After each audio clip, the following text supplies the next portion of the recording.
The gentle truth about strength.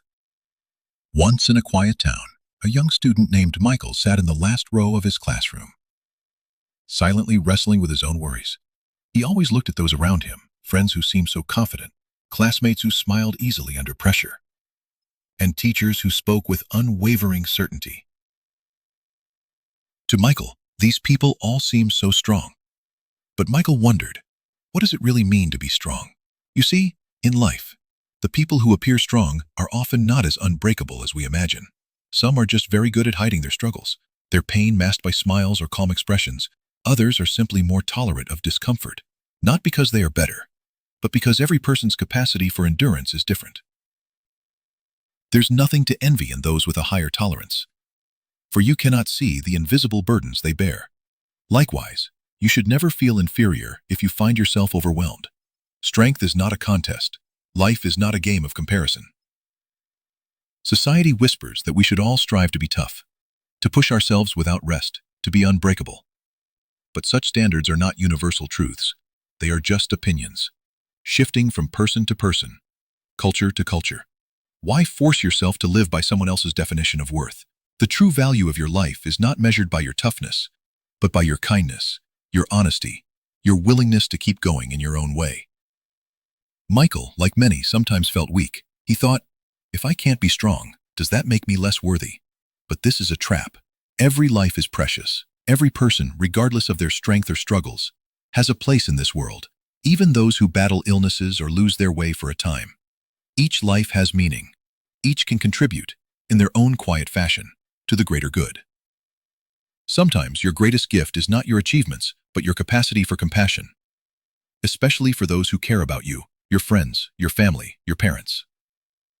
It's easy to wander off the main path, to take detours, to lose time, or feel stuck for months, even years. This, too, is normal. If you are young, remember that your youth is your greatest asset. Hope belongs to those who still have time ahead of them, more so than those who believe their best years are behind them. You do not need to master every subject, to be perfect in every skill. Just as not being good at math does not make your life less meaningful. What matters most is discovering what sparks your curiosity, what stirs your soul, what future you want to build. Much of the anxiety we feel comes from trying to live up to other people's ideas of success, rather than searching for our own. If you are struggling with illness, or with pressure from school, know that your fears are understandable. But also know that life offers many roads, and none are marked failure just because they do not look like the others. Some people will excel with degrees, others without. What matters is not the title or certificate, but the peace you find within yourself. Life is not meant to be lived in constant tension. If you take a piece of paper and keep pulling at both ends, it will eventually tear. Humans are no different. We need to give ourselves permission to relax, to breathe, to trust that our journey is unfolding as it should. So, Michael and anyone listening, remember, believe in yourself, and believe that there is a place in this world for every kind of person. Your worth is not defined by comparison. Let yourself be gentle. Let yourself breathe. There is no need to always be strong. There is just a need to be true to yourself and to those who care about you.